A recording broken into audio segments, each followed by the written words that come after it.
লিখেছেন আমাকে, হ্যালো ভাইয়া, আমি রাত্রি Saha and recently I am living in Toronto, Canada. আমি আজকে যে ঘটনাটা শেয়ার করতে যাচ্ছি সেটা আজকে থেকে 1 বছর আগের কথা। আমি তখন আমার ফ্যামিলির সাথে ঢাকা বাড়িধারায় থাকতাম। আমি প্রায় রাতের বেলা ব্যালকনিতে দাঁড়িয়ে গান শুনতাম, এবং সেটা ছিল সেদিন শনিবার। সেই রাতেও আমি যথারীতি বারান্দায় দাঁড়িয়ে গান শুনছিলাম। রাত বাজে তখন 1টা। সেদিন কেন জানি আমার অনেক ভয় লাগছিল। এই জন্য সেদিন আমি বেশি রাত না করে রুমে চলে আসলাম। রুমে ঢুকে দেখলাম লাইট অফ, কিন্তু আমার স্পষ্ট মনে আছে দ্যাট আমি লাইটটা অন করে গিয়েছিলাম, কিন্তু ব্যাপারটাকে আমি বেশি গুরুত্ব না দিয়ে লাইটটা অন করলাম। অন করে যা দেখলাম সেটা সেটা দেখে আমার সারা শরীর বরফের মতো জমে গিয়েছিল। আমি দেখলাম যে আমার বেডে আমার মতো দেখতে সেম একটা মেয়ে শুয়ে আছে। তার পরনের কাপড় পর্যন্ত হুবহু আমার মতো ছিল। সে আমার দিকে তার বড় বড় চোখ দিয়ে তাকিয়ে রয়েছে। কিছু সেকেন্ড পর সে উঠে আমার দিকে এগিয়ে আসলো। এটা দেখে আমি আমার জ্ঞান হারিয়ে ফেলি। জ্ঞান ফেরার পর আমি দেখলাম যে আমি আমার বেডে শুয়ে আছি আর আমার মা পাশে কান্না করছে। আমি জিনিসটাকে আমার কোনো খারাপ স্বপ্ন ভেবে কাউকে কিছু বললাম না। এরপর 1 মাস চলে গেল এবং এই 1 মাস এমন কিছু ঘটেনি। এরপরে একদিন বিকেলবেলা আমি বারান্দায় এমনিতেই দাঁড়িয়ে ছিলাম। হঠাৎ অনেক জোরে অ্যাম্বুলেন্সের আওয়াজ শুনতে পেলাম। নিচে তাকিয়ে দেখলাম যে আমার বাড়ির নিচে একটা অ্যাম্বুলেন্স থামলো। অ্যাম্বুলেন্সটা প্রায় 10 মিনিট দাঁড়িয়ে ছিল। এরপর দেখলাম অ্যাম্বুলেন্স থেকে একটা লাশ বের করা হচ্ছে। আমি ভাবলাম যে আমার ওপর তলার একটা বয়স্ক লোক যে হসপিটালে অ্যাডমিটেড ছিল সে হয়তো মারা গেছে।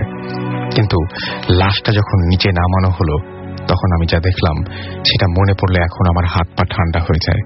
আমি দেখলাম যে সেই লাশটা আমার নিজের। এটা দেখে আমি অজ্ঞান হয়ে গেলাম এবং চোখ খুলে দেখলাম যে আমি হসপিটালের বেডে।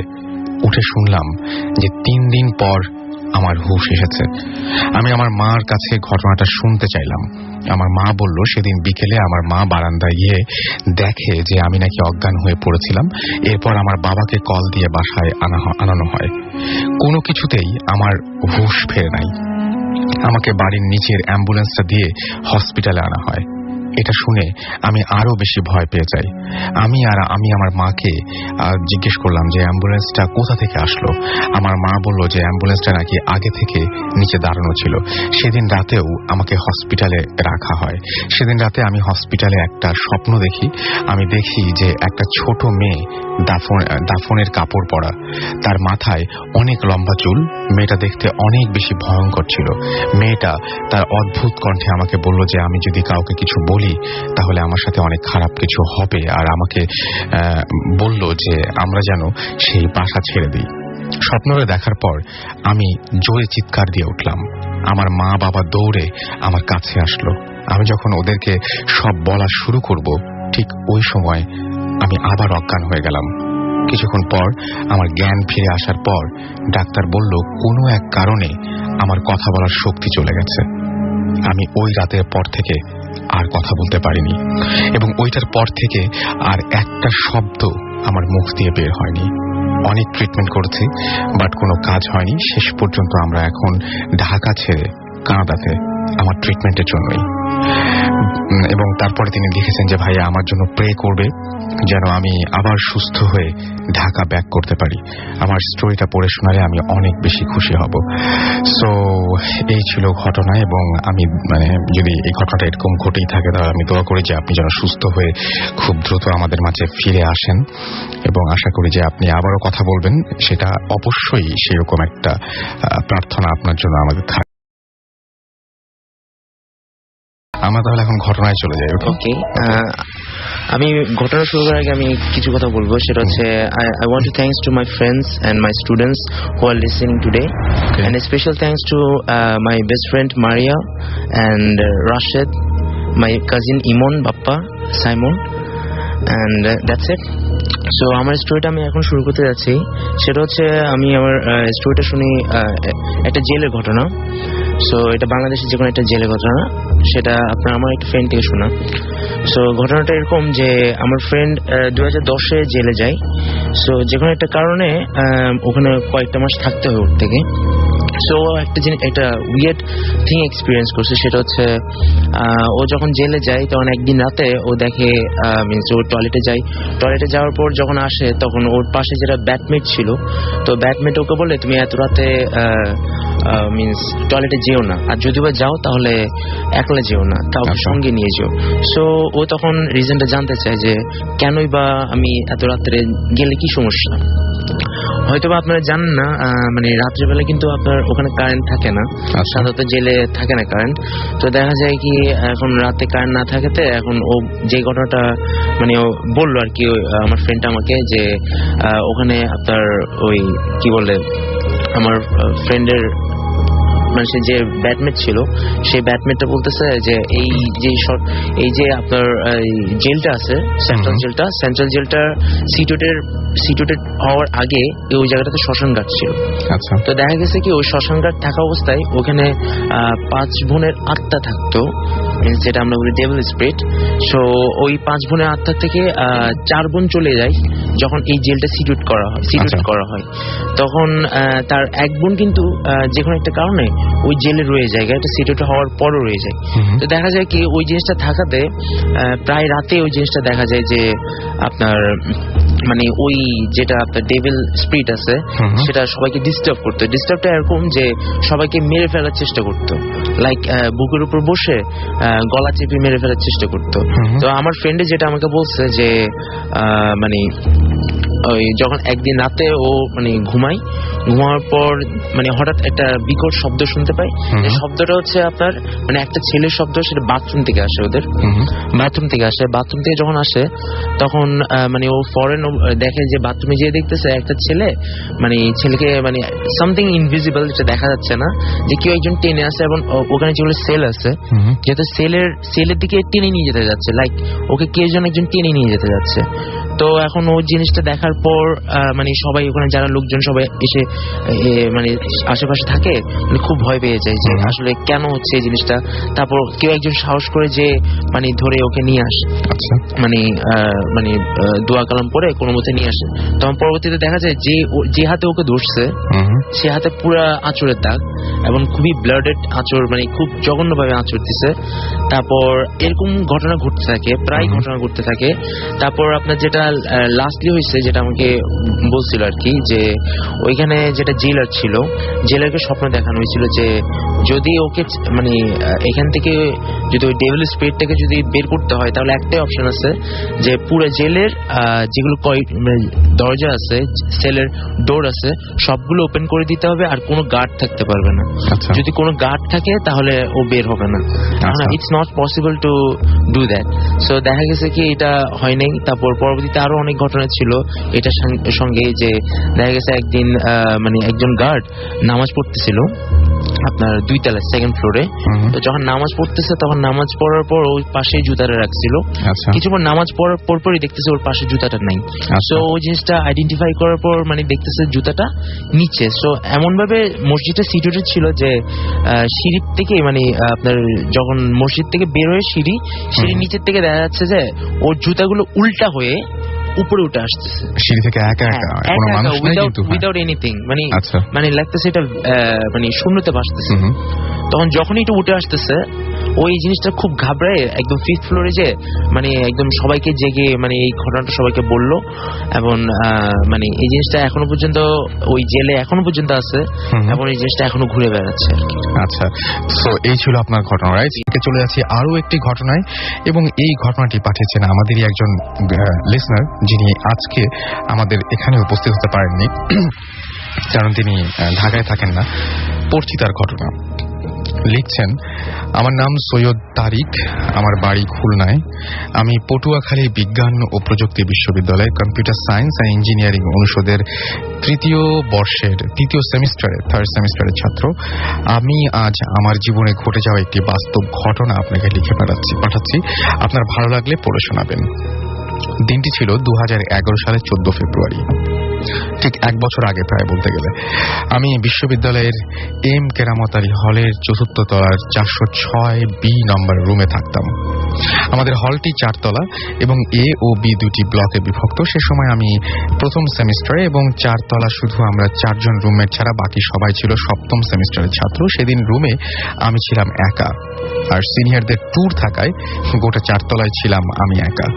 রাতে স্বাভাবিকভাবেই আমি খাওয়া দাওয়া করে পিসিতে কাজ করতে বসি। ঘড়িতে তখন রাত 11:10। আমার দরজায় হঠাৎ নক করার শব্দ হলো। আমি দরজা খুলে দেখলাম একজন অপরিচিত লোক, পরনে সাদা শার্ট আর নীল জিন্স, হাতে একটি ট্রাভেল ব্যাগ। আমি কোনো কিছু বলার আগেই তিনি আমাকে বললেন যে আমি তোমার সিনিয়র বড় ভাই, আমার রুমমেটরা সবাই ট্যুরে গেছে আর আমার কাছে রুমের চাবি নাই। তিনি আমাকে বললেন যে আজকে রাতটা আমি তোমার রুমে একটু থাকি, কাল সকালে আমি বাসায় চলে যাব। আমি রাজি হয়ে গেলাম, কারণ তখনও আমার মাথায় প্যারানর্মাল কোনো কিছু আসেনি বা অন্য কোনো চিন্তা আসেনি। তিনি আমার পাশে আমার রুমমেটের বেডে ঘুমিয়ে পড়লেন, আমিও আমার বেডে শুয়ে পড়লাম। ঘড়িতে তখন রাত 2:30, 2:30 কাছাকাছি। হঠাৎ আমার ঘুম ভেঙে যায়। আমার রুমের ভেতর তখন কেমন একটা গুমোট ভাব, রুমটা বেশ গরম।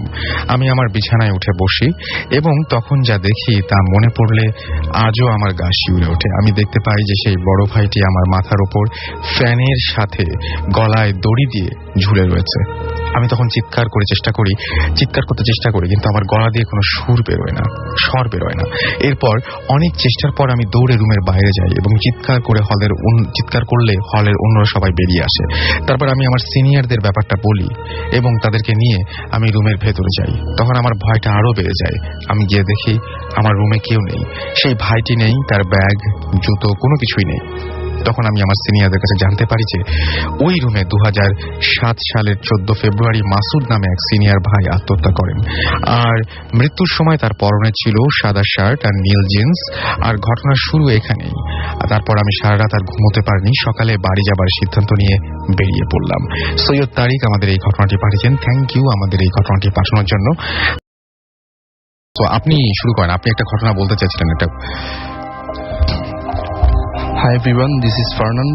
আমি এসিসিএ পড়ছি এবং ইনেজ চার্টার্ড একাডেমিতে আমি পড়ছি। তো আমি আজকে আপনাদের সাথে আজিমপুর কবরস্থানের একটা ঘটনা শেয়ার করতে চাই। এবং এটা অনেক আগের ঘটনা, এটা অনেক আগের ঘটনা, এবং এই ঘটনাটা আমি এক্স্যাক্টলি আমার আঙ্কেলের কাছ থেকে শুনেছি। এবং একই ধরনের ঘটনা আমি আমার একটা কাজিন যাত্রাবাড়ি থাকে, ওর নাম হচ্ছে রাতুল, ওর কাছ থেকেও একই ধরনের ঘটনা শুনতে পাই।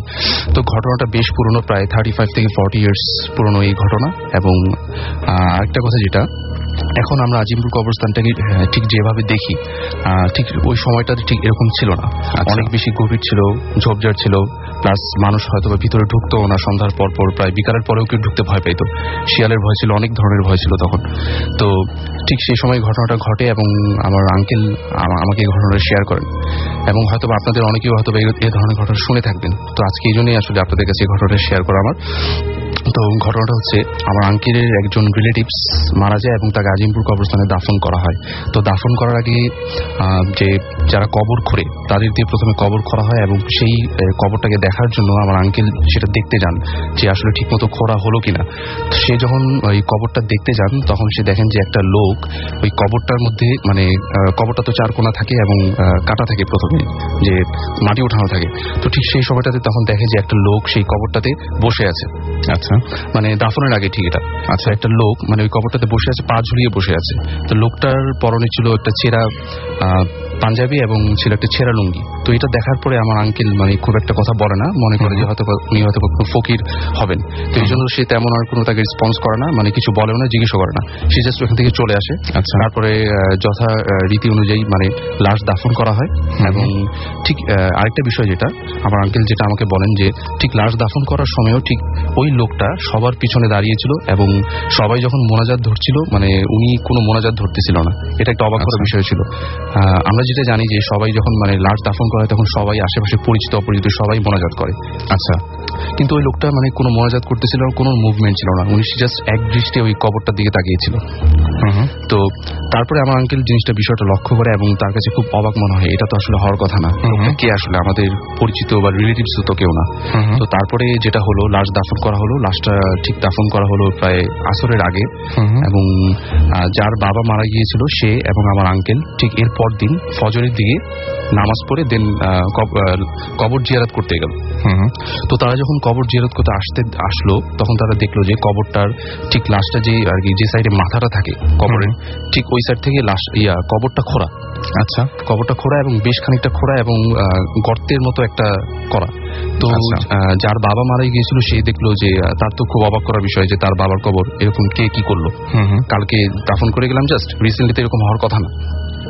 তো সেই যে গর্তটার দিকে হাত দিল এবং মাটিটা ভিতরে দেওয়ার চেষ্টা করতেছিল, তখন সে দেখে যে কবর থেকে অনবরত রক্ত বেরিয়েছে। আচ্ছা, এটা দেখার পরে সে অনেক ভয় পেয়ে যায় এবং তার কবরটা আবার সে খোঁড়ে, তার বাবার যে কবরটা মানে আবার নতুন করে দাফন করার উদ্দেশ্যে কবরটা খোঁড়ে। আচ্ছা, এবং তারপরে সে যেটা দেখে যে লাশটা ঠিক যথারীতি যেরকম ছিল ঠিক সেরকমই আছে, কিন্তু লাশটা ঠিক বুকের দিকে কেউ হয়তোবা যদি ধারালো অস্ত্র দিয়ে মানে কেটে ভেতর থেকে যদি কিছু বের করে ফেলে, মানে হার্ট লিভার কিছুই ছিল না ভেতরে, জাস্ট বুকের দিক দিয়ে কাটা একটা দাগ ছিল, মানে ধারালো অস্ত্র দিয়ে কেউ কেটেছে এরকম। এখন যেটা কথা হচ্ছে, যদি কোনো বন্য জীবজন্তু বা শিয়াল টেল আক্রমণ করতো তাহলে বোঝা যেত, স্ক্র্যাচ থেকে বোঝা যেত। রাইট, হ্যাঁ, কিন্তু ওই লাশটা দেখে কোনো বোঝার উপায় ছিল না যে এটা কোনো জন্তু জানোয়ারের কাজ। আচ্ছা, হ্যাঁ, জাস্ট নর্মালি বুকের ওখান থেকে ফাড়া একটা ধারালো অস্ত্র দিয়ে, এবং ভেতরে লিভার টিভার এগুলো কিছুই ছিল না। তারপরে তারা ওই লাশটা আবারও ভালো মতো দাফন করে দেয় এবং খুব চারিদিকে খুব বেড়াটারে দিয়ে ভালো মতো দাফন করে, যে তার কোনো প্রবলেম না হয়। তো এই ছিল ভাই আমার ঘটনা। কিন্তু আরেকটা কথা যেটা মানে আমি যেটা শুনতে পাই অনেকের কাছ থেকে, যে আজিমপুর কবরস্থান থেকে মানে একজন লোককে পাওয়া গিয়েছিল যে যেখানে এরকম মানুষের সদ্য দাফনকৃত যে লাশগুলা সেগুলার কলিজা খেত, এরকম একটা কথা শুনতে পেয়েছিলাম আমি। আচ্ছা, এই কারণে আমি ঘটনাটা শেয়ার করলাম আসলে, কেননা ওই লোকটা আসলে কে ছিল সেটা কেউ জানে না। আচ্ছা, ওকে, থ্যাংক ইউ ফারনান। চলে যাব পরবর্তী ঘটনায় এবং আমি আবারও ফিরে আসছি প্রথম যিনি ঘটনা বলেছিলেন তার কাছে। আপনার নামটা আরো একবার বলবেন। তামিম ইকবালের বন্ধু আমার এটুকু মনে আছে। Welcome listeners, it's me Irfan again. আমি এখন যে স্টোরিটা শেয়ার করতে যাচ্ছি সেটা আমার নিজের সাথে এই কথা। সেটা হচ্ছে ইটস অ্যাবাউট 1 বছর আগের ঘটনা, 2011 ফেব্রুয়ারিতে। ওকে, আমার এক্সাম ছিল, যার কারণে আমার থেকে মানে এক্সামটা অ্যাটেন্ডের পর আমার নানি অসুস্থ ছিল, ইউনাইটেড হসপিটালে অ্যাডমিট করা ছিল। সো আমার থেকে দেখা যায় মানে এক্সামের পরপরই আমার থেকে হসপিটালে যেতে হয় আমার নানিকে দেখার জন্য। সামহাও ওনার থেকে ব্লাড লাগে, দ্যাটস ওয়াই আমাকে ব্লাড ডোনেট করার জন্য ওনার কাছে যেতে হয়। তো দেখা যায় ফরচুনেটলি ওদিন রাতে ব্লাড দিতে হয় না, তো মামারা বলে যে তুমি আজকে রাতে গেস্ট হাউসে স্টে করো, কালকে সকালে চলে যাও, যদি লাগে লাগলো, না লাগলে চলে যেতে পারবা। সো আমি বললাম ঠিক আছে, তাহলে আমি থাকি কিছুক্ষণ। তো প্রায় রাত 3টা পর্যন্ত আমরা হসপিটালেই ছিলাম। সো হসপিটাল থেকে কিছুটা দূরেই হচ্ছে গেস্ট হাউসটা, ইউনাইটেড হসপিটালের পাশেই। সো আমরা ওখান থেকে প্রায় রাত 2:30টার দিকে আমরা মানে আমি আর আমার কাজিন 2জন আমরা মানে গেস্ট হাউসের দিকে রওনা দিই। সো পথে যেটা আমি একটা জিনিস রেকগনাইজ করি, এটা পরবর্তীতে আমি জিনিসটা মানে ম্যাচ করি, যে রাস্তায় কিন্তু কুকুর থাকে সাধারণত, বাট ওদিন একটু উইয়ার্ড লাগলো। সাধারণত কুকুর কিন্তু মানে আমি এত ভয় পাই না কুকুরকে, বাট ওদিন কেন জানি আমি কুকুরগুলো সামহাও আমাকে অ্যাটাক করার চেষ্টা করতেছিল। মানে মনে হচ্ছে আননোন পারসন যদি ওই এরিয়াতে আসে যেভাবে মানে কুকুরগুলো অ্যাটাক করে সেরকম। বাট ওটা যদি হইতো তাহলে আমার কাজিনদেরকেও কুকুরগুলো অ্যাটাক করতো, বাট ওদেরকে কিছু করতেছে না, জাস্ট আমার দিকে এসে মানে লাইক ওরা আমার গায়ের উপর পড়তে যাচ্ছে এরকম। আমি খুব ঘাবড়ে যাই। পরবর্তীতে ওখানে যেগুলো রোডে নাইট গার্ড থাকে ওরা এসে কুকুরগুলো সরাই নেয়। পরবর্তীতে অ্যাজ নর্মাল আমরা গেস্ট হাউসে যাই। তো গেস্ট হাউসে যেটা 2টা রুম থাকে ওখানে পার্টিকুলারলি, একটা রুমে 2টা মিনস সিঙ্গেল বেডের 2টা বিছানা থাকে। সো 2টা এক রুমে, আরেকটা 2টা, সো মানে এক রুমে 2টা। সো দেখা যায় কি মানে ফুল ফিল আপ। ওখানের মধ্যে আমার মামিরা শোয়া ছিল, খালারা শোয়া ছিল। সো আমার কাজিনরা যে 2জন যারা কাজিন ছিল ওরাও যে শুয়ে পড়ছে। দেখা গেছে জাস্ট আরেকটা রুমে আরেকটা বিছানায় আমার খালু আর আমার খালুর ছেলে শুয়েছিল, আরেকটা বিছানা খালি ছিল। তো আমি চিন্তা করছি যেহেতু অনেক রাত হয়ে গেছে আর কেউ তো আসবে না, আমি নিজে যে একটু রেস্ট করে নিই।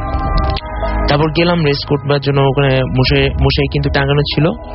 আমার একটু গরম লাগতেছিল, প্রায় রাত মানে 3টা বাজছে তখন যখন যে বসছি, গরম লাগতেছে। সেই কারণে আমার মানে বিছানার পাশে মানে পিছে একটা উইন্ডো ছিল, আমি কি করছি গ্লাসটা খুলে দিয়েছি যেন হালকা বাতাস আসে। আমি শুয়েছি, আমি আজ নর্মাল শার্টটা খুলে শুয়েছি, কারণ আগেই বললাম যে আমার গরম লাগতেছিল।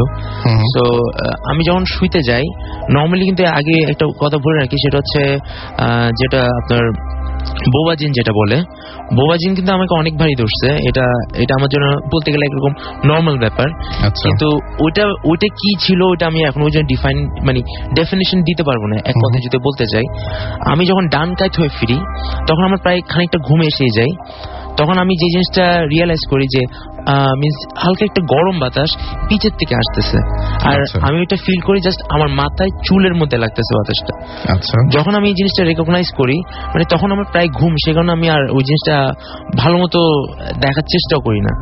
বাট মোস্ট ইন্টারেস্টিং পার্ট এই জায়গায় যে ওই গরম বাতাসটা পরপরই আমি একটা চরম পেইন ফিল করি, যেন যদি আপনার পিছে মাথার স্কালের উপর যদি কেউ নখ বসায় যদি মাথার ভিতরে যদি ঢুকায় আপনার ব্রেইনটা বের করার চেষ্টা করে, ঠিক যেরকম ফিলিংসটা হয় আমি এক্স্যাক্টলি সেম ফিলিংসটা মানে ফিল করতেছিলাম অন দ্য স্পট। আমি অনেক কষ্ট করে আল্লাহর নাম ডেকে সূরা কালাম পড়ে অনেক কষ্ট করে চোখটা খুলছি, খুলে আমি সোজা হয়ে মানে বিছানায় বসে গেলাম। আমি জিনিসটা খেয়াল করার চেষ্টা করছি যে জিনিসটা কেন হচ্ছে, হয়তো বা এটা হ্যালুসিনেশন হতে পারে। আগে দিয়ে বলে রাখি ওই বাসাটা কিন্তু নতুন, আমরা যে গেস্ট হাউসে উঠছি সেটা কিন্তু মানে বলতে গেলে একদম নতুন, আমরা নতুনই ছিলাম, ওটা ফ্ল্যাট বাসার মতো।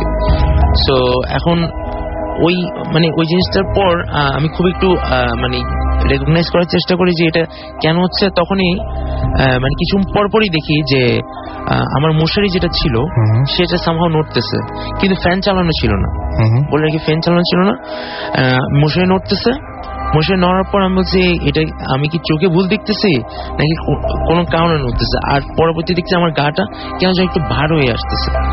পরবর্তীতে আমি এই জিনিসটা আর সহ্য করতে না পেয়ে আমি ভয়ে বিছানা থেকে নেমে যাই। বিছানা থেকে নামার সাথে সাথে আরেকটা জিনিস লক্ষ্য করি যে বিছানা থেকে নেমে গেছি, তো নামার পর আমার বিছানা যেটা আছে সেটা কিন্তু সামহাও একটা কাঠের উপরে বিছানাটা ছিল, কারণ আপনার দেখা যায় কোনো টাইলস তো যেন বিছানা নাড়াচা একটু কম হয়, সেই কারণে একটা কাঠের গ্যাস ছিল বিছানার উপর দিয়ে, নিচে দিয়ে যেটা দেয় আর কি স্লোপ হিসেবে, সেটা সরে গেছে। মানে বিছানাটা এমন ভাবে কাঁপতেছে সেটা সরে গেছে। আর যদি এটা ভূমিকম্প হয় অবভিয়াসলি আমার পাশে কিন্তু আমার খালুরা শুয়েছিল, ওরাও এই জিনিসটা বুঝতে পারত, কিন্তু সেটা ভূমিকম্প না আমি 100% কনফার্ম ছিল। পরবর্তীতে আমি যেহেতু বললাম যে আমি শার্ট খুলে ঘুমিয়েছিলাম, তো আমি শার্টটা নেওয়ার জন্য মশারি থেকে শার্টটা নিতে যাই, তখন আমি একটা সিন দেখতে পাই, সেটা হচ্ছে আমি অন্ধকার ছিল, আমাদের পুরো রুমটা অন্ধকার ছিল, তা সত্ত্বেও কালোর উপর কালো, মানে একটু ইমাজিন করেন যে একটা কালো শেপ আমি আরো বেশি ডার্ক একটা শেপ দেখি, এবং শেপটা আমি আইডেন্টিফাই করতে পারবো এটা জাস্ট লাইক একটা হিউম্যান যেন মশারির থেকে মাথাটা বের করে মানে এটা আমার কাছে আসতেছিল, এরকম ফিল হয়েছিল। আমি জিনিসটা আর ওখানে মানে বেশিক্ষণ দাঁড়ায়নি, আমি দৌড়ে চলে গেছি আমার কাজিনদের ওখানে পাশের রুমেই, ওদেরকে বলছি ভাই আমাকে কোনো মতে রাত্রে একটু স্টে করতে দিবা, সকালে আমি একটা ঘটনা হয়েছে এটা বলবো। পরবর্তীতে সকালবেলা উঠে সবাইকে আমি এই জিনিসটা শেয়ার করি, কেউ আমার এটা বিশ্বাস করে না, কারণ বলে এই জিনিসটা হ্যালুসিনেশন হতে পারে, বা তুমি টায়ার্ড হয়ে গেছো, এক্সাম দিয়ে আসছো, বাড়ির থেকে আসছো, এর আগের দিন কিন্তু আমার দাদি মারা গেছে, দ্যাটস ওয়াই বলতেছে তোমার যে কোনো কিছু হতে পারে, কেউ বিশ্বাস করে না। তারপর 4-5 দিন পর আনফরচুনেটলি আমার নানিও কিন্তু মারা যান। সো দেখা যায় কি যখন বাড়িতে যাই, চিটাগাং যাই, তখন আমি শুনতে পাই সেম বিছানায় আমার মামাও শুয়েছিল, আমার মামার সাথেও কিন্তু সেম ভাবে হয়, আবার সেম বিছানায় আমার কাজিন সাইমনও শুয়েছিল, তার সাথে কিন্তু সেম ঘটনা। তার মানে ওই জায়গাটারই প্রবলেম আসলে, মানে আসলে কি ওই বিছানাটা বলবো নাকি ওই রুমটা বলবো নাকি ওই জায়গাটা বলবো আমি আইডেন্টিফাই করতে পারতেছি না। কিন্তু আমি মনে করি এখনো পর্যন্ত যে আপনারা কেউ ওখানে যান, আই থিঙ্ক ওই জিনিসটা এখনো পর্যন্ত স্টে করে, ওটা কোনো এক্সপ্লেনেশন দিতে পারবো না। আর এটাই ছিল আমার স্টোরি। সো আপনার কন্ট্যাক্ট নাম্বার কাছে আছে এবং যারা আসলে টেস্ট করতে চান, এরকম কোন একটা অভিজ্ঞতা পেতে চান, আই এম নট ইন্টারেস্টেড। এই জিনিসটা আমার সাথে মানে আমার লাইফে ফার্স্ট এন্ড লাস্ট এক্সপেরিয়েন্স। আমি এত ভয় কিন্তু কখনো পাইনি। কখনো পান নাই? আমি খুবই ভয় পাইছি। বুঝতেই পারছি না, ভয় পাওয়ার মতোই ঘটনা, ভয় না পেলেই বরং সেটা অস্বাভাবিক হতো, কারণ এটা ভয় পাওয়ার মতোই একটা ঘটনা। এন্ড মানে আপনার তেমন কোনো ক্ষতি হয়নি, এটা সবচেয়ে বড় কথা। সেটাই। ওকে, আমরা একটা ছোট্ট ঘটনায় আবার যাবো। আমাদের আরেকজন গেস্ট রয়েছেন, তার কাছে তার নামটা বলবেন। জি, হ্যালো লিসনার্স, আমার নাম শুভ, আমি নর্থ সাউথ ইউনিভার্সিটিতে পড়তেছি 8th সেমিস্টারে। তো থ্যাংক ইউ রাসেল ভাই, আজকে আমাদের এখানে আসার জন্য। আমার আগে আসার কথা ছিল কিন্তু কিছু প্রবলেমের কারণে আমি আসতে পারিনি।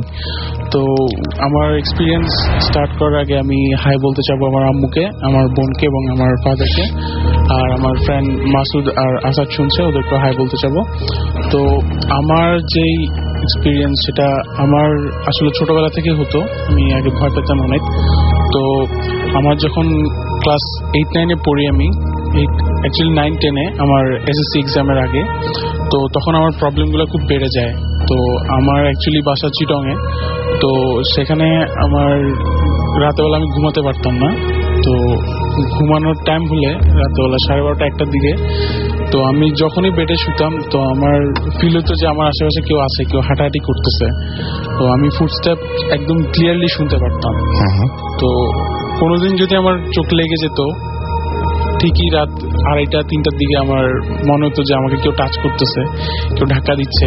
ঘুমাই গেলে আমি এটা প্রায় ফিল করতাম যে আমাকে ধাক্কা দিয়ে ঘুম থেকে উঠে দিছে। তো এরকম যখন বেশি চলতেছে, আমি আমার প্যারেন্টসের সাথে ঘটনাগুলো শেয়ার করি। তোরা বলে তোমার সামনে এক্সাম, তোমার তো মানে টেনশনের জন্য এরকম হচ্ছে, সেই টেনশন থেকেই ভুল হচ্ছে আর কি। তো আমি এগুলোকে তেমন ইয়ে করিনি। তো আমি রেগুলার চলছিল এরকম। তো এরপরে শুরু হয় আমাকে যে বোবাই ধরা যেটা বলে, তো সেটা শুরু হয়। সেটা আমার সাথে প্রথম হয় যখন, তখন আমি বুঝতে পারিনি, সেদিন আমি খুব ভয় পেয়ে গেছিলাম। তো সেকেন্ড টাইম যখন হয় তখন আমি ক্লিয়ারলি শুনতেছি যে আমার পাশে কেউ হাঁটতেছে। আমি অনেক চিল্লানোর চেষ্টা করছি, কিন্তু আমার মুখ দিয়ে কোনো শব্দ বের হচ্ছিল না আনফরচুনেটলি। তো পরে উঠার পরে যখন মানে জিনিসটা শেষ হলো, তখন আমি গিয়ে আমার ফাদারকে বলি যে এরকম হয়েছে। তো এরপর থেকে আমি অনেকদিন একা শুইনি। তো আমার এসএসসি পরীক্ষা শেষ হলো, এরপরে আবার এগুলো চলতেছিল, তত বেশি ছিল না, কিন্তু এই ডিউরিং এই টাইমটার মধ্যে আমি কিছু স্বপ্ন দেখছি। স্বপ্নগুলার থিম একটাই ছিল যে আমি স্বপ্নগুলো যেভাবে শুরু হয় শেষ হয় এভাবে, যে আমি অনেক উপর থেকে পড়লাম কোথাও, কিন্তু ইভেনচুয়ালি আমি সার্ভাইভ করে যাই। স্বপ্নগুলোর মিনিং আমি কখনো খুঁজে পাইনি। অনেকবার সাধারণত আমি অনেকবার শুনেছি এরকম যে খুব উইক থাকলে তখন এরকম ধরনের স্বপ্ন মানুষ দেখতে পারে। হ্যাঁ, আমাকেও এটা বলা হয়েছিল যে তোমার হয়তো পরীক্ষার কারণে এরকম হয়েছে, কিন্তু আমার ওই সময় এরকম কোনো সিচুয়েশন ছিল না। এটা হচ্ছে তো আমি এটা আগে রিয়েলাইজ করিনি তো প্রবলেমটা কোথা থেকে আসতেছে। তো আমি আমার এসএসসি পরীক্ষার পরে লাইক 3-4 মাস পরে আমি ফোনে কথা বলছিলাম ফ্রেন্ডের সাথে। তো হঠাৎ করে আমার জানলার পাশে ছিলাম, তো আমার বাসার 6 তলায়। তো আমি সামনে দেখলাম বিল্ডিং এর সামনে যে আমার সামনে একটা মাঠ আছে, মাঠের সামনে একটা ছোট বাগানের মতো আছে। আসলে এটা বাগান ছিল না, ওটা ছিল কবর, ওটা আমি আগে জানতাম না। তো ওটার পাশে একটা বিল্ডিং আছে 2 তলা, ওটার পাশে বড় একটা গাছ আছে। তো আমি ছাদের উপরে অনেকক্ষণ ধরে দেখতেছি সাদা একটা ফিগার, লম্বা একটা ফিগার অনেকক্ষণ ধরে নড়াচড়া করতেছিল। তো আমি অনেকক্ষণ নড়াচড়া যখন করতেছি, আমি আমার ফ্রেন্ডকে বললাম যে দেখ এরকম দেখতেছি। বলে না, তুই তো ভুল দেখতেছিস। তো আমি তখন রুমের লাইটটা জ্বালালাম। তো লাইট জ্বালানোর সাথে সাথে ওটা গাছের মধ্যে গিয়ে ভ্যানিশ হয়ে গেল। তো এই ঘটনাটা গেল, আমি করলাম। এটা লাস্ট উইকে আমার সাথে হয়েছে। লাস্ট উইকে আমি চিটংয়ে ছিলাম, যে আপনাদের শো শেষ হওয়ার পরে লাইক 2:30টার দিকে। তো আমার ফ্রেন্ড ফোন করছিল, বাইরে থেকে সে। তো তার সাথে আমি যখন কথা বলতেছি, তো সেম থিং, আমি কথা বলার সময় দেখলাম যে সেরকম সেম ডুপ্লিকেট একটা ফিগার সেই বিল্ডিং এর ছাদের উপরেই নড়াচড়া করতেছে। এবং নড়াচড়া করতে করতে যেই মাত্র আমি লাইটটা জ্বালালাম রুমে, সাথে সাথে সে মানে ভ্যানিশ হয়ে গেল গাছের কাছে গিয়ে। তো আমি সাথে সাথে গিয়ে আমার প্যারেন্টসকে জানাইছি ঘটনাটা।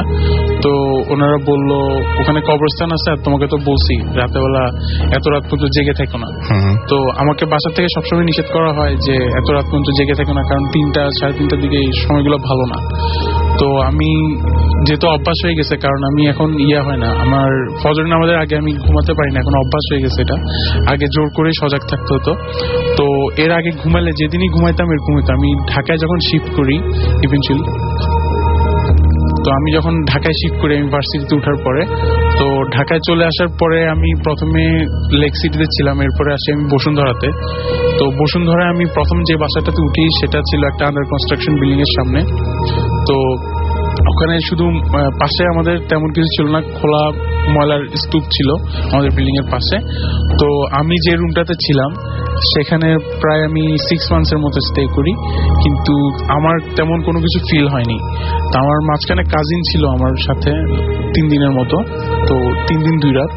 তো তখন সে থাকার সময় আমি রাতে খেয়াল করছি যে সে ঘুমাতে পারছে না। তো সে যখন ব্যাক করে তার বাসায়, তো আমাকে বলে যে তুই কি বাসা ছেড়ে দিছিস? আমি বললাম হ্যাঁ, আমি 1 মাস আগে বাসা ছেড়ে দিছি। তো বলে তোকে এখন একটা ঘটনা বলি, তোর ওখানে যে ছিলাম আমি কিন্তু রাতে ঘুমাতে পারিনি, আমার খুব অস্বস্তি লাগতো, মনে হতো যে আমার আশেপাশে কেউ আছে, আমার হঠাৎ গরম হঠাৎ ঠান্ডা, মানে খুব খারাপ লাগতো। তো আমি বললাম যে হতে পারে, আমার কিন্তু কখনো লাগে নাই, আমি কিন্তু একদম ভালো মতোই ছিলাম ওখানে। তো আমি চলে আসার পরে ওখানে আমার একটা ফ্রেন্ড উঠে সেম জায়গাতে, সেম রুমে। তো ওর সাথে একদিন দেখা হয়। তো আমি ওর কথা বলতে বলতে সে আমাকে কথাটা শেয়ার করলো যে দোস্ত তুই কি ওখানে এরকম কিছু ফিল করছোস? আমি বললাম কি? বলে যে আমি তো ওখানে থাকি, তো মনে হয় কেউ যেন আমার আশেপাশে আছে, সবসময় মনে হয়, আর যখন ঘরে একা থাকি তখন আরো বেশি হয়। রাতেবেলা ঘুমের থেকে উঠায় দেয়, সন্ধ্যার সময় আসরের নামাজের টাইমে করে, আসরের নামাজের টাইমে আমাকে ঘুমের থেকে ধাক্কা দিয়ে তুলে দেয়, আমি ক্লিয়ার ফুটস্টেপ শুনি। আমি বললাম না, আমি তো শুনি না। আমি বললাম তুই তো হাজি, ও হজ করা একজন। তো আমি বললাম তুই তো হাজি মানুষ, তোর সাথে তো এরকম হওয়ার কথা না। বলে যে না, কিন্তু আমার কোনো ক্ষতি হয়নি এখনো, কিন্তু আমি এগুলো একদম রেগুলার শুনতেছি, তো আমার তো এগুলো ভয় লাগছে। তো আমি ওকে এগুলো বলিনি এখনো, হয়তো এখন রেডিও শুনলে সে জানবে যে আসলে ওখানে আমার কাজিনও সেম জিনিস ফিল করছে। তো এরপর আমি যে বাসায় যাই সেখানে আমার ছিল, সেটা একটা নতুন বিল্ডিং ছিল, আমরা একদম টপ ফ্লোরে বাসা নেই, আমরা 4 জন। তো নতুন বাসা নেওয়ার পরে 3rd রাত যেটা ছিল, সে রাতে আমি বাসার ছাদের উপরে, আমার যে রুমটা ঠিক সেটার উপরে। এটা আরেকটা বাসার ঘটনা বলছেন আপনি? আচ্ছা, আমরা একটু সংক্ষিপ্ত করে শুনি। হ্যাঁ, মানে অনেক মূল ঘটনাটা চলে যাই আমরা। তো ছাদের উপরে অনেক নয়েজ ছিল। তো আমার ফ্ল্যাটমেট যারা ছিল সবাইকে আমি ডেকে এনে শোনালাম। তো আমরা পরে যখন আওয়াজ বেশি হয়ে গেছে, আমরা উপরে গিয়ে দেখলাম যে ওখানে কেউ ছিল না, কারণ রাতেবেলা ছাদে কেউ থাকার কথা না, তখন 2:30 বাজে, আর ছাদে দরজাও লক করা ছিল। তো এগুলো ঘটনা ঘটার পরে অন্য রুমমেটদের সাথেও অনেক কিছু হয়েছে, যেমন রাতেবেলা তাদের ঘুম ভেঙে যেত, বিভিন্ন ধরনের সাউন্ড শুনতো, তাদের গায়ে টাচ করতেছে এরকম শুনতো। ইভেন আমাদের পাশের বাসা যেটা ছিল সেখানে এরকম হয়েছে একদিন রাতে যে তাদের জিনিসপত্র ভাঙচুর হয়েছে, বাসায় শুধু একজন ছিল, জিনিসপত্র ভাঙচুর হয়েছে। তো আমার সাথে যে 4 জন ছিল তাদের মধ্যে একজনের মা, উনি খুব নামাজি মানুষ, আর ওনার সাথে নাকি জিন রয়েছে। তো এটা আমার বিলিফ ছিল না। তো উনি শেষ পর্যন্ত একদিন আমাদের বাসা ছিল, একদিন অ্যাকচুয়ালি 1 সপ্তাহ ছিল। তো এর মধ্যে উনি একদিন আমাকে ডাকে, উনি কিন্তু কিছু জানতো না যে আমার প্রবলেমটা কি। তো উনি আমাকে ডাকার পরে একদিন উনি বলল যে তুমি এদিকে আসো একটু দেখি। তো আমি বললাম যে কি আন্টি, কোনো সমস্যা হয়েছে? বলে যে না, তুমি একটু তোমার হাতটা দাও। তো আমি হাতটা দিলাম, আমাকে উনি বললো যে তুমি সোজা হয়ে দাঁড়াও আর নড়বা না। তো আমি সোজা দাঁড়িয়েছিলাম, উনি আমার হাতের একদম শেষ আঙ্গুলটা ধরলো, উনি ধরে কোনো সূরা পড়লো, উনি চোখ বন্ধ করে অনেক আস্তে ভাবে পড়লো। তো প্রায় 1 মিনিটের মতো এরকম। তো এটা হতে হতে উনি আঙ্গুলটা ছেড়ে দিল। তো আমি ক্লিয়ার ফিল করছি একদম, কোনো ছাড়া, ওনার কাছে যদি জিন নাও থেকে থাকে, তো আমি একদম ক্লিয়ার ফিল করছি যে আমার ভিতর দিয়ে something went through me. Electricity বা আগুনের হঠাৎ করে ধরলে, অনেক উত্তপ্ত জিনিস ধরলে যেরকম ফিল হয়, ঠিক সেরকম একটা জিনিস আমার ভিতর দিয়ে গেছে হঠাৎ করে। তো উনি এটা করার পর উনি খুব অস্থির লাগছিল অনেক, বলে তুমি দূরে সরো। তো আমি গেলাম, দূরে সরলাম। তো উনি বললো যে আচ্ছা ঠিক আছে যাও। আমি বললাম আন্টি কি হয়েছে? তো বলে যে ভয় পেও না, তোমার সাথে হয়তো আছে। আমি বললাম কি আছে? বলে যে তোমার আশেপাশে একটা জিন থাকে। তো আমি বললাম যে আমার বিশ্বাস হচ্ছে না। তো বলে যে থাকে, তুমি ইচ্ছা করলে দেখতে পারবা, তুমি যদি চাও খুব করো তাহলে হয়তো দেখতে পারবা, কিন্তু এটা করে না কখনো, কারণ একবার যদি আসে তো যাবে না। আর আমার কাছে যেহেতু আছে আমি জানি। ওকে, তো আপনি বলছেন যে আপনার সাথে এরকম কোন একটা কিছু আছে যেটা আপনি ফিল করতে পারেন এবং এভাবে আপনি ফিল করেছিলেন। আমি আমার আশেপাশে ফিল, উনি বলেছে যেটা আমি দেখেছি আমার সাথে, আমি নিজে দেখতেছি যে আমার আশেপাশে হচ্ছে, কিন্তু আমার সাথে এখন আর হয় না। ওকে, আচ্ছা আমি বুঝতে পেরেছি আসলে ঘটনাগুলো একটা থেকে আরেকটা দিকে অন্যদিকে চলে যাচ্ছে, ঠিক গুছিয়ে বোঝা যাচ্ছে না। আচ্ছা যাই হোক, আমি বুঝতে পারলাম যে আপনার সাথে এরকম ধরনের ঘটনা আছে এবং আপনি যেটা বলছিলেন যে আপনার ফ্রেন্ড সার্কেলের অনেকেই তিনি এরকম ভাবে একইভাবে টেস্ট করেছেন, আমাকে বাইরে বলছিলেন আপনি, বাট তাদের মধ্যে এরকম কোনো সমস্যা হয়নি, কিন্তু আপনার মধ্যে সমস্যা পাওয়া গেছে এবং দ্যাটস ওয়াই আপনার সাথে এরকম গুলো ঘটনা অনবরত ঘটতে থাকে। ওকে, আমরা চলে যাই আপনার ফ্রেন্ডের কাছে এবং তারও একটা ঘটনা রয়েছে ছোট, আমি ছোট্ট করে সেই ঘটনাটাও শুনতে চাই একটু। জি, হ্যালো লিসনার্স, আমি কাউসার আরাফাত, মেডিকেল স্টুডেন্ট। ফার্স্ট টাইমে হ্যাঁ বলবো আমার ছোট বোনকে আর আমার ফ্রেন্ড আসিফ, রাহাত, যারা শুনতেছে, মুভা। আমার ঘটনাটা বেশি বড় না অ্যাকচুয়ালি। এই যখন মাঝে চিটাং যাই বন্ধে, তখন রাতে আমি আর আমার ফ্রেন্ডরা বের হই। তো একদিন আমি আর শুভই বের হয়েছিলাম গাড়ি নিয়ে রাতে ভাটির দিকে, মানে ভাটির দিকে গেছি, কিন্তু প্ল্যান ছিল না, হঠাৎ করেই। আপনিও চিটাগং এর, রাইট? আমি চিটাং এর, হ্যাঁ, এখানে ঢাকায় মেডিকেল স্টুডেন্ট। তো ভাটির দিকে যাচ্ছিলাম হঠাৎ করে, তো রাস্তা পুরাই খালি, ওখানে বিকেলের পরে তেমন একটা মানুষজন থাকে না। তারপর আমরা ওখানে যাচ্ছি, তো শুভকে বললাম এই একটু ফাইজলামি করা দরকার, তো দেখ কি করি। তো দুষ্টামি করতেছিলাম দুইজন মিলে। তো হঠাৎ করে আমার মনে হইলো রাস্তা পুরো খালি, আশেপাশে কিছু নাই, একদম স্মুথ রাস্তা, তেমন গর্ত নাই, কিছু নাই। তো হঠাৎ করে দেখলাম একটা সাদা কি যেন একটা আলোর মতো নাকি কাপড়, আমি বুঝলাম না ঠিকভাবে, আমার গাড়ির সামনে দিয়ে পাস করলো। আচ্ছা, তো আমি শুভকে আজ করলাম, শুভ দেখছোস? তখন শুভ বললো না, ও নোটিস করে নাই, ও লাইক অন্য কিছু দেখতেছিল। তো তখন আমি অতটা ইয়ে করিনি, এমন করছি হয়তো অন্য কিছু হবে, তো আমি পাত্তা দিনে অতটা। তারপর এর কিছুক্ষণ পরে হঠাৎ করে একটা সাউন্ড শুনলাম। রাস্তাটা একটু স্মুথ, যে ওরকম সাউন্ড হওয়ার কোনো মানে পসিবিলিটি নাই। তারপর আমি ওইটাও ইগনোর করে গেলাম। দেন কিছুক্ষণ ঘোরাঘুরি করলাম ওইদিকে। দেন ব্যাক করার টাইমে তখন আবার সেম জিনিসটাই হইলো। তখন একদম এক্সাক্ট সেম জিনিসটাই দেখলাম, মনে হলো কিছু একটা আবারও ওইরকম পাস করছে আমার গাড়ির সামনে দিয়ে, অ্যান্ড একদম সেম জায়গায় ওরকম মনে হয়েছে, কারণ কিছু একটা আমি নোটিস করেছিলাম আশেপাশে, ওখানে একটা দোকান। তারপর তখন শুভ এখন দেখছে, শুভ তখন দেখলাম একটু চুপ, বলছে হ্যাঁ আমিও নোটিস করছি জিনিসটা। তো আমি বললাম কি এটা, বলছে আই ডোন্ট নো। তারপর দুইজন আর তেমন একটা ইয়ে করলাম না, চলে আসলাম। পরে কয়েকদিন পর আবার ওইদিকে বিকেল দিকে যাওয়া হয়েছে।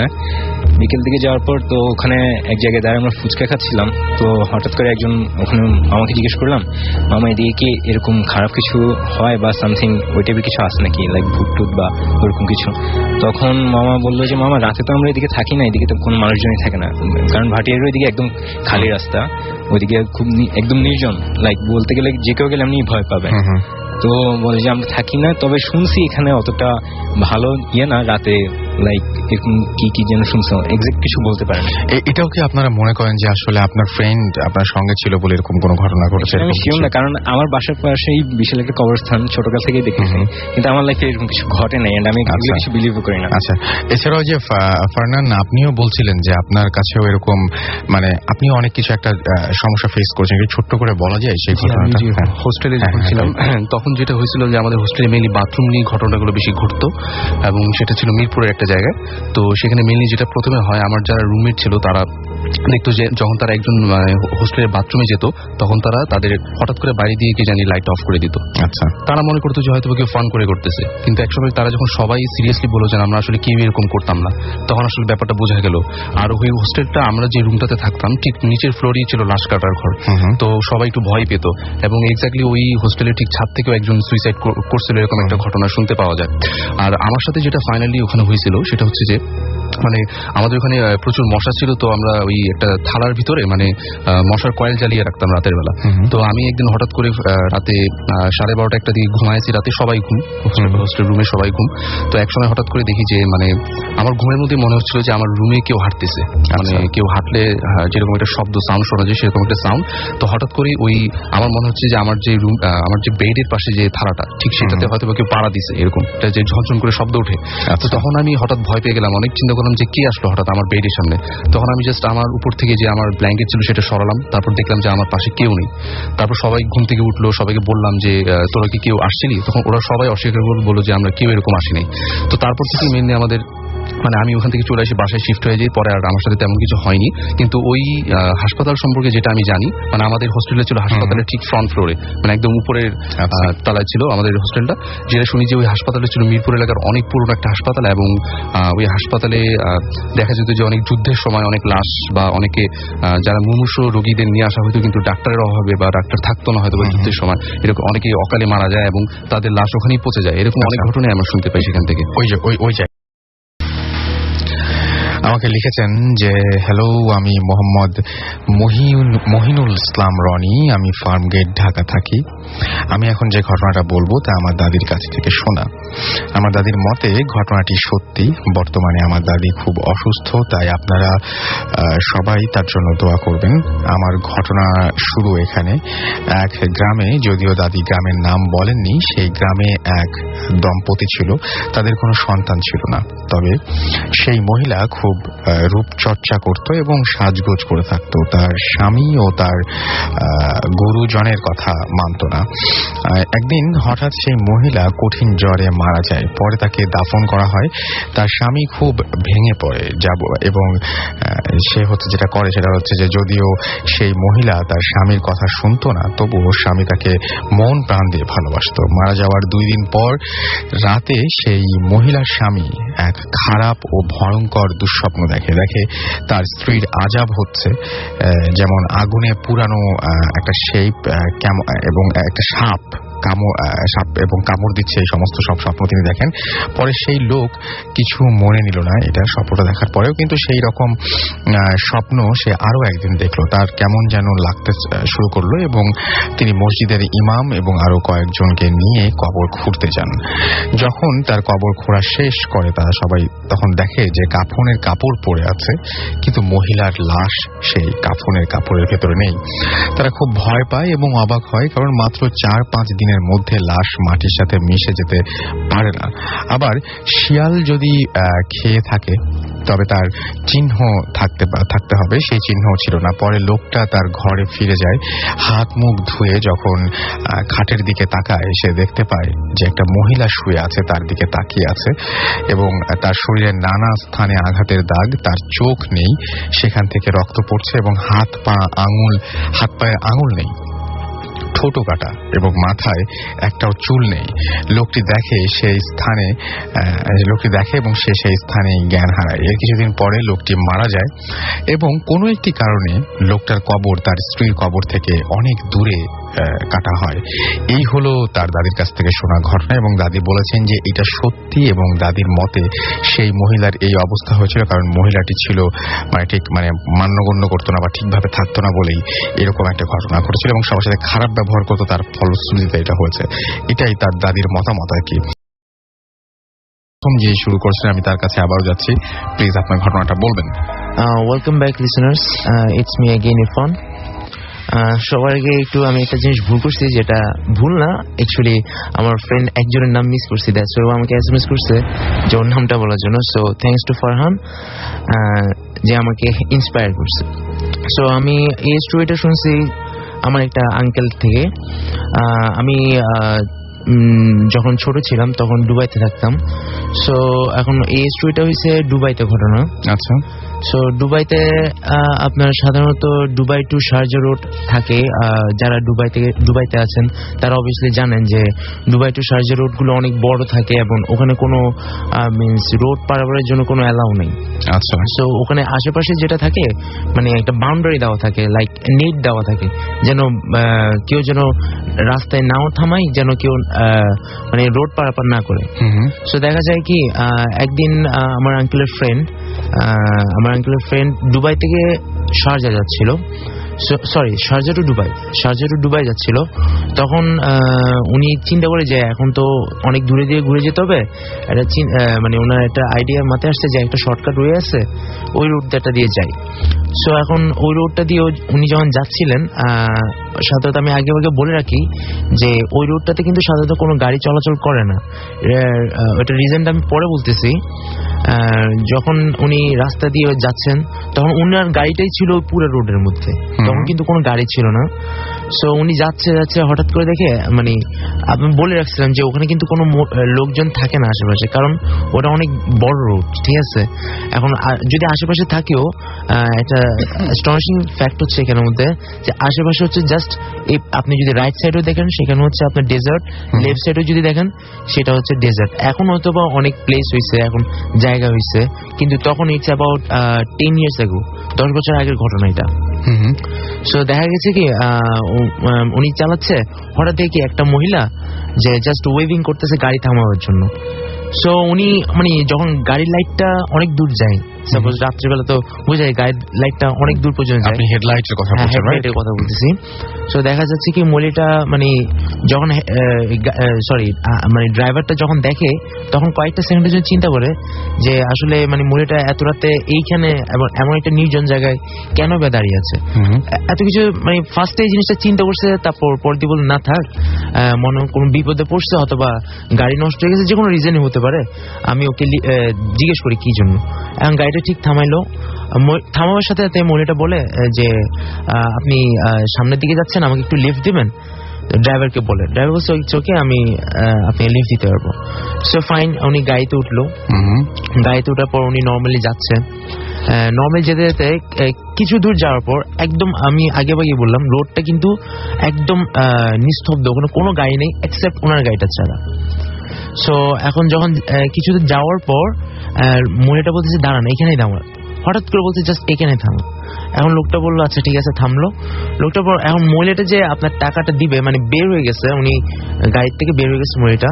এখন আমি আরেকটা জিনিস বলি, সেটা হচ্ছে আপনার দুবাইতে যে কারগুলো আছে সেগুলো কিন্তু স্টিয়ারিংটা হচ্ছে লেফট সাইডে, আর মহিলাটা কিন্তু এটা কোনো নিয়ম নেই, মানে একটা নিয়ম ছিল যে লেফট সাইডে যদি থাকে লেফট সাইডে নামতে হবে গাড়ির থেকে নামার, কিন্তু মহিলাটা নামছে রাইট সাইডে। আচ্ছা, সো জাস্ট ইমাজিন যে ড্রাইভারটা বসেছিল লেফট সাইডে আর মহিলাটা কিন্তু নামছে পিছের থেকে রাইট সাইডে। সো এখন ওনার থেকে যদি টাকাটা দিতে হয় অবভিয়াসলি পিছের থেকে সামনের উইন্ডোতে এসে টাকাটা দিতে হবে, ঠিক আছে, রেন্টটা। উনি গেছে ওই পিছনে অবস্থায়, ওনার চেহারাটা দেখা যাচ্ছে না, বের অবস্থায় পিছের থেকে টাকাটা ওনাকে হাত দিয়ে দিচ্ছে। তখনই উনি ওই যে জিনিসটা লক্ষ্য করে সেটা হচ্ছে ওনার হাতটা প্রচুর লম্বা হয়ে ঠিক ওর সামনে এসে যায়, মানে ওই ড্রাইভারের সামনে এসে যায়। তখন ওই ব্যাপারটা দেখে ও খুবই ভয় পেয়ে যায় এবং অন দ্য স্পট ওই অ্যাক্সিলারেটর চেপে গাড়ি একদম মানে খুব ফাস্টলি চলে যায়। পরের দিন মানে যেটা হয়, ওই দিন রাত্রে মানে আঙ্কেলদের সাথে থাকে, তো পরের দিন আঙ্কেলদেরকে শেয়ার করলো, পরে অনেক জ্বর উঠলো ওই লোকটার। দেখা গেল কি প্রচন্ড 2-3 দিন জ্বর ছিল। তারপর সাধারণত পরবর্তীতে জানা যায় যে ওই রোডটাতে সাধারণত কোনো গাড়ি এবং কোনো মানুষ চলাচল করে না। রিজনটা হচ্ছে যতবারই ওই জায়গায় যাওয়া যায় মানে যাই কোনো গাড়ি অথবা কোনো মানুষ যায়, ওখানে কিন্তু একটা না একটা অ্যাক্সিডেন্ট হয়। এবং মানুষের থেকে একটা রিউমার শোনা গেছে যেটা যে ওখানের মধ্যে মানে এরকমই সেম যে একটা মেয়ে অথবা একটা মহিলা লিফট চাই, যদি কোনো কারণে ওদেরকে লিফট না দেওয়া হয় তখন কিন্তু এই দুর্ঘটনাটা ঘটে। এখন রিজন হয় এটা কি এখনো পর্যন্ত চলছে নাকি আর নাই সেটা কিন্তু আমি জানি না। আমি বলে রাখি এই জিনিসটা কিন্তু কোনো বানানো গল্প না, কিছু না, এটা আমার একজনের থেকে শোনা গল্পটা, একজনের থেকে শোনা। দ্যাটস ওয়াই আমি এই জিনিসটা যেভাবে শুনছি আমি সেই জিনিসটা সেভাবে শেয়ার করলাম। অলরাইট, আমার কাছে আরো একটা ঘটনা রয়েছে, আমি সেই ঘটনাটি পড়ে ফেলতে চাই। আমাকে লিখেছেন, হ্যালো রাসেল ভাই, কেমন আছেন? আমার নাম তামান্না ফেরদৌস তাহেরা, আমি যাত্রাবাড়ি থাকি অ্যান্ড আমি এসএসসি এক্সাম দিচ্ছি। আমি আজ যে ঘটনাটা শেয়ার করব সেটা আমার জীবনে একটা ঘটনা এবং ঘটে যাওয়া একটা ঘটনা। ইট ওয়াজ 19 নভেম্বর 2011। আমি খুব লেট নাইটে ঘুমাই। সেদিন আমি লেট নাইটে ঘুমাই একইভাবে, এবং সেদিন রাতে আমি একটা ড্রিম দেখি, এবং ড্রিমটা ছিল এমন যে আমি ড্রিম দেখি যে আমি অ্যাক্সিডেন্ট করে মারা গেছি অ্যান্ড আমার সাথে আমার বড় আঙ্কেলও মারা গেছে। কবর দেওয়ার জন্য আমার বাবা আমাদের বাড়ির সামনে কবর খুঁড়ছে। সাডেনলি আমার বাবা দেখে যে আমি রাস্তা দিয়ে আসছি। এটা দেখে আমার বাসার সবাই অবাক হয় এবং আমাকে বলে যে তুই মারা গেছিস। আমি বলি যে আমরা মারা যাব কিভাবে? দেন আমার রিলেটিভরা আঙুল দিয়ে দেখায় যে দেখায় যে হ্যাঁ ঘরে তোর লাশ রাখা আছে। বাট আমি যতই ওই লাশটার কাছে যাই ততই আমার হাত পা অবশ হয়ে আসে এবং মাটিতে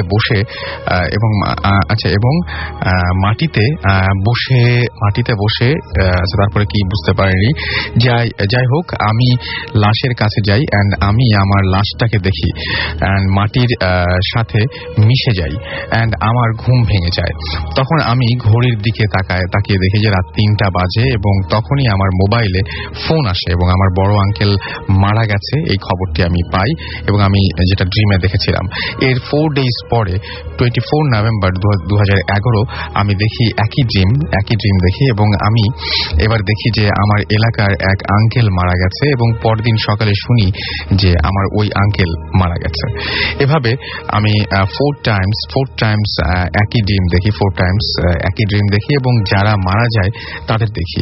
এই ঘটনা আমি আমার আম্মুকে বলি, বাট আমার আম্মু বিলিভ করে না।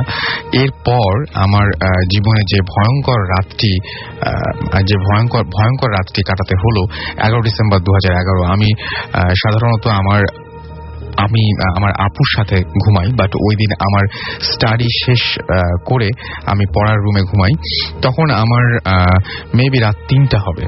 আমি আবার ড্রিমে দেখি যে একজন লম্বা হোয়াইট কালারের জুব্বা পরা একজন আমার বেডের সামনে দাঁড়িয়ে আছে। আমি তাকে সালাম দেই এবং সে আমাকে বলে যে তুই যতদিন বেঁচে থাকবি ততদিন তুই তোর রিলেটিভসের মৃত্যুর স্বপ্ন দেখবি, আর যেদিন তুই ড্রিমে দেখবি যে তুই মারা গেছিস, তুই মারা যাসনি, সেদিন তোরও মৃত্যু হবে। আচ্ছা, প্রতিবারই তার মানে উনি যে ড্রিমগুলো দেখেন সেই ড্রিমের সাথে তিনি নিজেও মারা যান, বাট যেদিন দেখবেন যে না উনি মারা যাননি সেদিন তিনি মারা যাবেন। এই বলে সে চলে যায়। বলে রাখা ভালো যে আমি তার পূর্বে তার পুরো বডি দেখেছিলাম এবং তার পা ভেজা ছিল এটা, এবং তিনি দেখতে পেয়েছিলেন যে তার পা ভেজা। এটা দেখার পর আমার ঘুম ভেঙে যায় এন্ড তখন আমি ফজরের আজান দিচ্ছে। আমি যখন বেড থেকে নামি নামাজ পড়ার জন্য তখন দেখি যে আমার বেডের কাছে লম্বা পায়ের ছাপ এবং আমি দেখার সাথে সাথে পায়ের ছাপটা ভ্যানিশ হয়ে যায়। তাহলে কি সত্যি মানে এটা কেউ একজন এসেছিল আমাদের এখানে? এবং দেন আমি একটা হুজুরের কাছে যাই এবং তাকে সবকিছু বলি। সে আমাকে বলে যে যা দেখেছি তা সত্যি এবং আমার জীবনে এটা ঘটবেই। আমি এখনো এই ড্রিম দেখি। ভাইয়া, এটা আমার জীবনের রিয়েল কাহিনী, যদি সম্ভব হয় তাহলে পড়ে শোনাবেন। Thank you. আমি পড়ে ফেললাম আপনার ঘটনাটা এবং আমাদের ঘটনা পাঠানোর জন্য আপনাদেরকে থ্যাংক। আমি চলে যাব আমাদের পরবর্তী গেস্টের কাছে, তার কাছে ঘটনাটা শুনবো আমি। এবং তার একটা আজব ঘটনা ঘটেছে। সেই আজব ঘটনাগুলো বাদ দিয়ে রিসেন্টলি একজন আপনার সঙ্গে আসার কথা ছিল। আপনার নামটা শুরুটা একটু বলবেন? আমি পুলক বলছিলাম। আচ্ছা পুলক, আপনার সঙ্গে আরো একজনের আসার কথা ছিল, আপনার বোন। তিনি আসতে পারেননি, কেন আসতে পারেননি? রাসেল ভাই, আমি আপনাকে বলতে চাচ্ছি, গতকালকে আপনার সাথে আমার কথা হয়েছিল। আমার বোনকে নিয়ে আপনার এখানে আসার কথা ছিল। ওর নাম হচ্ছে আজমি। ছোটবেলা থেকে ওর সাথে প্যারানরমাল কিছু ঘটনা ঘটে আসতেছে। গতকালকে আপনার সাথে কথা বলার পরই আমি ওকে ফোন দিয়েছি যে আজমি, আমি তোমার সাথে আমরা এরকম, রাসেল ভাই আমাকে ফোন দিয়েছে, তুমি ওখানে ওনার সাথে আমরা দুজনে অ্যাটেন্ড করবো।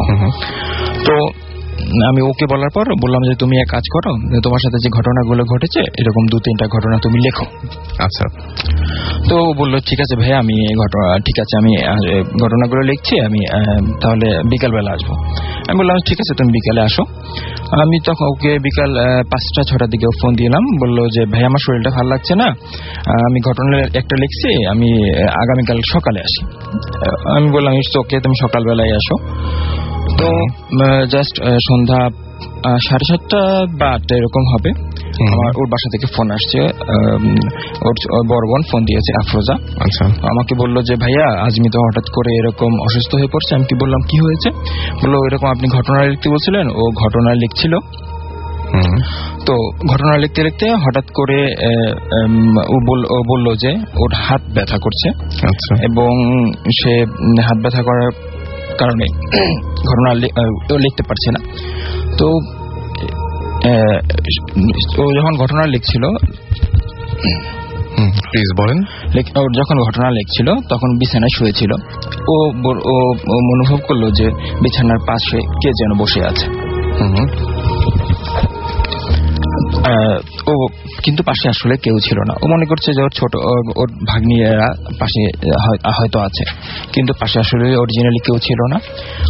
কিছুক্ষণ পর দেখলো যে ওর হাতে পেইন শুরু হলো।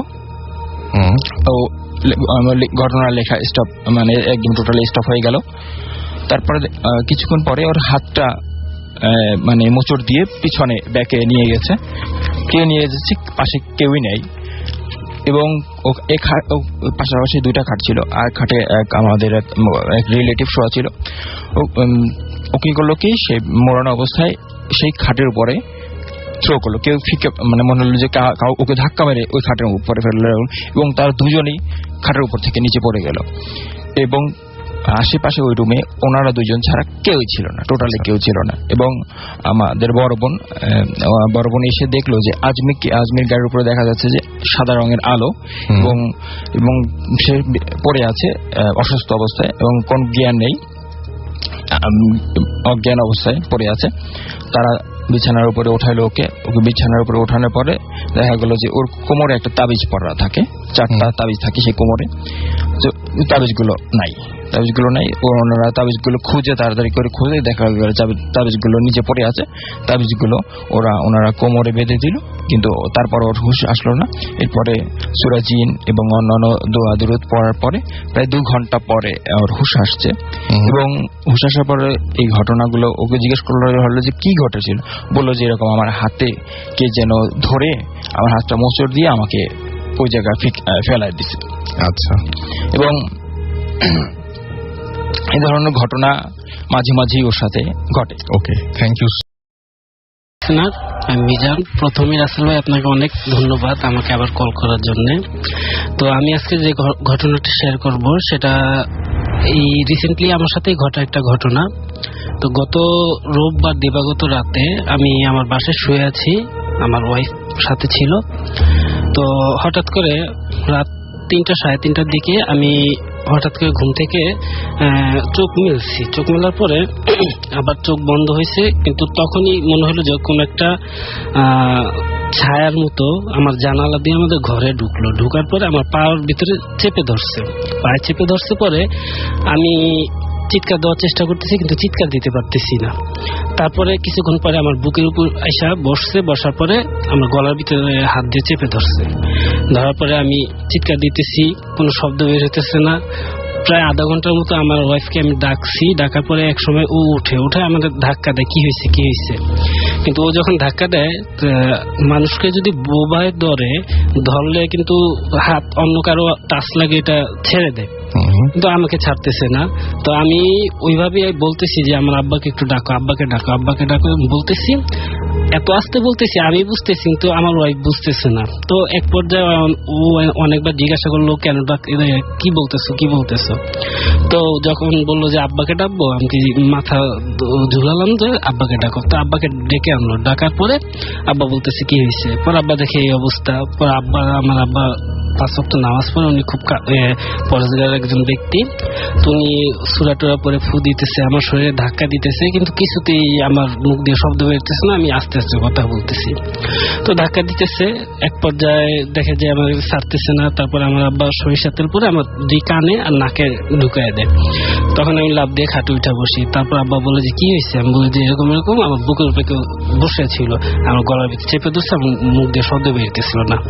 তো এখানে আরেকটা ঘটনা হইতেছে রাসেল ভাই, আমি যে বাড়িটা থাকি ওই বাড়িতে আমি উপরে থাকি, যে প্রায় আমরা শুনতেছি যে কেউ মার্বেল ফালাচ্ছে, মার্বেল ফালাই টাক টাক টাক টাক করতে করতে এক মাথা থেকে আরেক মাথা ঘোরা যাচ্ছে, আবার কেউ দৌড়াদৌড়ি করতেছে।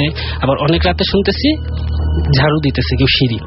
তো সিঁড়ি ঝাড়ু দিতেছে, আমি যে গত কয়েকদিন আগে সিঁড়ি ঝাড়ু দিচ্ছি, এটা আমি রেকর্ডিং করে রাখছি, অডিও রেকর্ডিং। এখন আমরা সেটা শুনতে চাচ্ছি না অবশ্য। তো ঝাড়ু দিতেছে, এরকম অনেকবার হয়েছে। আবার দেখা যাচ্ছে দরজা নক করতেছে, দরজা খুলি কেউ নেই, ঝাড়ু দেয় দরজা খুলি কেউ নেই, এরকম সমস্যা হইতেছে। তো গতকালকে যে ঘটনাটা ঘটলো, আমার দোকানে একটা ছেলে আছে, আমি ব্যবসা করি। তো ছেলেটা আমার বাসায় থাকে, তো আমার আব্বার সাথে থাকে। তো ওই বিষয়ে কোনো কিছু জানে না। আজকে আমি সকালে দোকানে গেছি, ও দোকানে যা বলে যে মামা আমি আপনার বাসায় থাকবো না। কেন থাকবে না? মামা আমি রাত্রে অনেক কিছু সমস্যার সামনে পড়ছি। কিরকম? বলতেছে যে আমি শুনতেছি কে ঝাড়ু দিতেছে, এত রাতে কে ঝাড়ু দেয়, তারপর দরজা নক করতেছে, আবার দরজার সামনে কুকুর উ করে ডাক দিতেছে। কিন্তু এখানে বলে রাখি যে আমরা যে বাড়িটা থাকি প্রথমে একটা মেইন ফটক, তারপরে একটা কনস্টেবল গেট আছে। তো মেইন ফটক দিয়ে কিন্তু কোনো বিড়াল ঢুকতে পারে না, কুকুর কিভাবে ঢুকবে? তারপরে 4 তলার উপরে কুকুর কিভাবে যাবে? কুকুর যেতে পারে 4 তলার উপরে, কিন্তু ঢোকার কোনো ওয়ে নেই। ও এইভাবে এগুলো কিভাবে শুনলো? কিন্তু ও তো কিছু জানে না। তারপর ওটা বললাম যে না আসলে তুমি হয়তো ভুল শুনছো, এগুলো হতে পারে না। ওরা আমি বুঝতে দিই এই ঘটনাগুলো, কিন্তু এইরকম ঘটনা আমার বাড়িতে ঘটতেছে। চলে যাই আপনার ঘটনায়। তো আমি যে আমার বন্ধুর কাছে ঘটনাটা শুনছি, ওরা ঢাকায় আসার পরে একটা বাড়িতে ওঠে, নতুন ওই বাড়িতে আসে। ওই বাড়িটা একেবারে নতুন একটা বাড়ি, তো 3টা রুম ছিল। ওরা যে মাসে ওঠে ওই মাসেই 3টা রুম ভাড়া হয়ে যায়। তো ওই বাড়িতে ওরা থাকা 1-2 মাস থাকার পরে একদিন রাতে আমার বন্ধুর মা উনি শুনতেছে যে রাতে দরজার বাইরে কেউ একটা 7 থেকে 8 বছর ছেলের মতো কণ্ঠ কান্না করতেছে, খুব করুণ সুরে কান্না করতেছে, মা বাবা বলে কান্না করতেছে। তো উনি তাড়াতাড়ি উঠা দরজা খুলে বাইরে তাকাইলো, তাকায় দেখে কি তার ঘরের বিপরীতে আরেকটা ঘর আছে। ওই ঘরের দরজার সামনে একটা 7 থেকে 8 বছরের বাচ্চা ছেলে বসে কান্না করতেছে। তো উনি বলতেছে এই ছেলে তুমি এত রাতে এখানে কি করো, আর এইখানে আসছো কেন? উনি বলার পরে ছেলেটা কোনো কথা না বলে উঠে দাঁড়ানোর পরে ওই আন্টি করলো কি উনিও বাইরে গেল। বাইরে যাওয়ার পরে ছেলেটা সোজা হেঁটে গেট থেকে বেরিয়ে রাস্তা দিয়ে চলে গেল। তো উনি আর রাস্তার দিকে যায়নি। তো উনি কিছু মনে করলো না, উনি ঘরে চলে গেল। তার বেশ কিছুদিন পরে ওই যেই দরজার সামনে বসে ছেলেটা কান্না করতেছিল ওই ঘরে একজন মুরব্বী ছিল। তো উনি রাতে শুনতেছে এরকম একটা ছেলে কান্না করতেছে। ওই দরজা খুলে দেখতেছে যে কান্না করতেছে। তো উনি বলতেছে এই ছেলে কান্না করো কেন, তুমি এত রাতে এই বাসায় কি করো? তো ছেলেটা কোনো কথা না বলে ঠিক ওইভাবেই আবার গেট থেকে বের হয়ে যায়। তো মুরব্বী কিছু বললো না বলার পরে পরের দিন সকালে কোনো একটা প্রসঙ্গে কথাটা উঠছে। ওঠার পরে আন্টির সাথে বলতেছে যে আমি এরকম দেখছি আমাদের বাড়িতে তো একটা ছেলে কালকে কান্না করতেছে। তো আন্টি বলতেছে আমিও তো সেদিন কিছুদিন আগে ঘটনাটা দেখছি, একটা ছেলে বাড়ির ভিতরে ঢুকে কান্না করে। তো এত রাতে এত কম বয়সে একটা ছেলে বাড়ির ভিতরে এসে কান্নাকাটি করে, এটা তো আসলে ভালো দেখায় না। তো ওনারা কিছু মিন করলো যে আসলে অন্য কিছু হইতে পারে। তার বেশ কিছুদিন পরে আবার ওই আঙ্কেল শুনতেছে যে ওই ঘরের দরজার সামনে একটা ছেলে বসে কান্না করতেছে। তো সেদিন খুব আর্তনাদের মতো কান্না করতেছে। তো উনি দরজা খুলে দেখে কি ওই ছেলেটা বসে আছে। তো ওনাকে দেখার পরে ছেলেটা আস্তে উঠে দাঁড়াইছে। তো উনি বলতেছে যে এই ছেলে তুমি প্রায় বাড়ির ভিতরে ঢুকে কান্নাকাটি করো, তুমি কোথায় থাকো, কেন এই বাড়িতে এত রাতে আসো? তো ছেলেটা কোনো কথা বলল না, এবং সে দেখতেছে যে ওই মুরব্বী এই ছেলেটার সারা শরীর রক্তে ভিজা। আচ্ছা। তো ওই আঙ্কেল দেখলো রক্তে ভিজা, এত রাতে এই ছেলের শরীরে এত রক্ত কেন? তো আঙ্কেল করলো কি ওই ছেলেটাকে সাহায্য করার জন্য এগিয়ে গেল। এগিয়ে যাওয়ার পরে ছেলেটা তাড়াতাড়ি করলো কি সোজা গেট দিয়ে বেরিয়ে গেল। আঙ্কেল ওর পিছে যাচ্ছে। তো একসময় যাইতে তো আঙ্কেলের আর কোনো কিছু মনে নাই। তো সকালবেলা কেউ আঙ্কেলের বাড়িতে দেখে না, মনে করছে সকালে হয়তো বের হয়েছে কোথাও। দুপুর 12টার দিকে ওনারে 2জন লোক এসে বাসায় দিয়ে যায়। তো বাসায় দিয়ে যাওয়ার পর সবাই জিজ্ঞাসা করতেছে কি হয়েছে।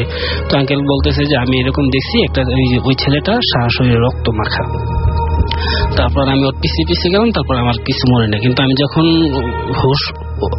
হুঁশ আসে তখন দেখি আমাদের বাসা থেকে প্রায় 2-3 কিলোমিটার দূরে একটা পচা ডোবা আছে, নোংরা পানি। ওই ডোবার পাশে আমি পড়ে আছি।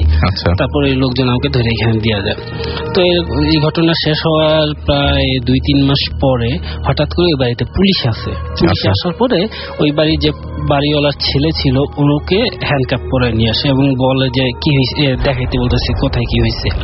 তো ওই ছেলেটা বললো কি হাউসের ভিতরে আছে, বাড়ির ভিতরে একটা হাউস ছিল। পরে লোক না হলো, হাউসের ভিতর থেকে ধারালো কতগুলো অস্ত্র বের করলো জং করা।